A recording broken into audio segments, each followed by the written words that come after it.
샤인하는 클래스에서 스타 강사였던 김누리 선생님을 모시고 학벌체제, 대학 개혁 문제, 뭐 이런 문제에 대해서 오늘 말씀을 나누려고 합니다. 여러분하고 똑같은 학생이 대한민국에 하나도 없습니다. 여러분 대한민국의 온이 원입니다.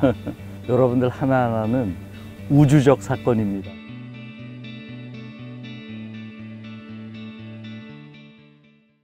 그래서 이제 이런 교육의 대전환을 이루기 위해서 현재의 그 인류대학부터 1등부터 200등까지 서열화되어 있는 이 대학 학벌 체제, 대학 서열화 체제를 어떻게 개혁할 것이냐가 이제 우리에게 고민인 것 같습니다. 수직 서열화된 사회, 수직 서열화된 교육을, 학교를 수평적 다양성의 사회, 수평적 다양성의 교육으로 바꿔내야 된다. 제가 뭐 자사고 폐지라든가 이런 걸 얘기할 때도 이제 그런 식의 얘기를 하는데, 과거에는 그래도 지방 국립대학이나 이런 부분들이 스카이 대학 이외의 대학을 갈 것이냐, 지방의 거점 국립대학을 갈 거냐, 그건 고민이었어요. 네. 근데 지금은 훨씬 더 수도권 집중 현상이 심화되고 서열화가 심화되다 보니까 지방 국립대학도 지금 변방화되는 요소가 지방의 소멸과 함께 이게 가속화되고 있는 현상입니다. 그래서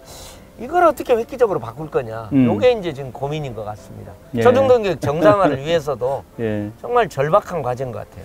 그래요. 지금 대학 체제 개편, 대학의 개혁, 이 문제가 상당히 중요하다. 어떻게 보면 좀 더 근원적인 문제인데요. 작년에 읽은 가장 감명 깊게 읽은 책이 샌델 교수의 책이에요. 예, 공정하다는 착각. 그렇죠. 공정하다는 착각이라는 책이 있습니다. 이 책이 지금 미국에서도 주목을 받고 있지만 어떻게 이게 대한민국에 대한 분석처럼 자꾸 들릴까? 이런 느낌을 안 가질 수가 없어요. 능력주의가 지금 한국 사회처럼 이렇게 극단적으로 적용되어 있는 사회가 있을까? 예. 저는 다른 나라에서 이 정도의 끔찍한 능력주의 못 본 것 같아요. 예. 이것이 우리 아이들을 극단적인 경쟁으로 지금 몰아넣고 있고요. 어느 대학을 나왔냐 하는 걸로 평생 동안 그렇지. 그야말로 우려먹는, 그게 지금 한국 사회고요. 이걸 바꾸지 않는 한 예. 우리 교육이 정상화되긴 어려운 거죠. 사실 오징어 게임이 한국에서 만들어졌고 예. 그리고 그게 세계적 공감을 얻고 있잖아요. 예, 그러면은 승자와 패자의 게임이 죽고 사는 게임인 그렇죠. 것이지 않습니까? 그렇죠. 그걸 이제 리얼하게 그려냈는데 그런 의미에서 보면 오징어 게임 그렇죠.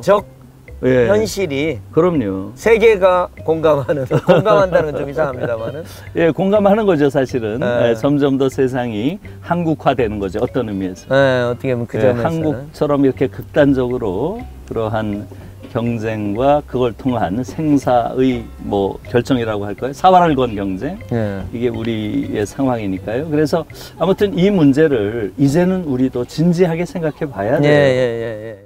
아니, 예. 제가 중앙대 학회하러 여러 번 왔는데 이렇게 예쁜 데가 있네요.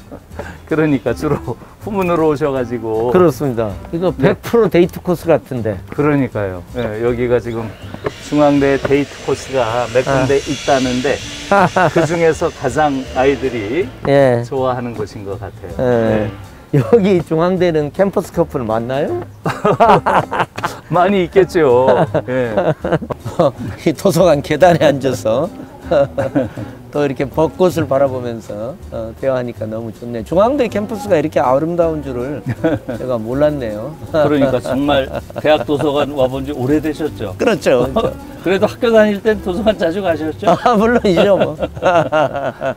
어쨌든 초등등 교육 정상화를 위해서 대학의 어떤 학벌 체제를 이제 개혁하는 게 굉장히 중요하다는 게 저는 초등등 교육 한 7, 8년 지원 역할을 하면서 내부적인 노력만 갖고는 안 되겠구나 네. 이런 생각이 좀 듭니다. 그래서 지금 백가쟁명식으로 여러 가지 다양한 개혁 방안이 나오는데 저는 뭐 꼭 어느 방안이 옳다고 꼭 뭐 주장하고 싶은 생각은 없습니다. 거점 국립대학을 중심으로 서울대 수준의 투자를 해서 3,500명에 들어가기 위한 경쟁을 35,000명에 들어가기 위한 경쟁으로 완화시키는 그럼 이제 그만큼 초등등 교육의 숨통이 트이거든요. 입시 경쟁의 블랙홀에 빠지지 않을 수 있는, 그렇게 어느 정도 수평적 다양성으로 묶여진 뭐 통합 국립대학일 수도 있고, 여기에 이제 사립대학까지 포괄하는 네트워크를 만들어서 말하자면 입시 경쟁을 완화시키는 그런 좀 단계적인 방식도 뭐 좀 있을 것 같습니다. 근데 되게 이런 얘기를 하면 불가능할 거라고 생각을 해요. 그런데 저는 가끔 독일 같은 경우만 하더라도 모든 대학이 국립화돼 있다면서요. 그리고 거의 95%. 예, 95%가. 서열화돼 있지 않다. 그렇죠. 그렇죠. 뭐 아주 종교계 대학 일부 빼놓고 그렇죠. 예. 다양하고 서열이 거의 없고 하나하나가 특성화되고, 그래서 모든 학생들이 자신의 지역에서 1차적으로 자기가 선호하는 대학에 가고, 그렇죠. 예. 그런 게 어떻게 가능한가 하는 생각이 들어요. 그래서 저는 지금 대학 구조개혁 이야기를 하면은 예. 우선 우리나라 대학이 대단히 기형적이라고 하는 예. 그걸 인식할 필요가 있어요. 아, 기형적이다. 예, 예. 지금 전 세계에서 사립대학이 87%인 나라는 어디에도 없어요. 그렇죠.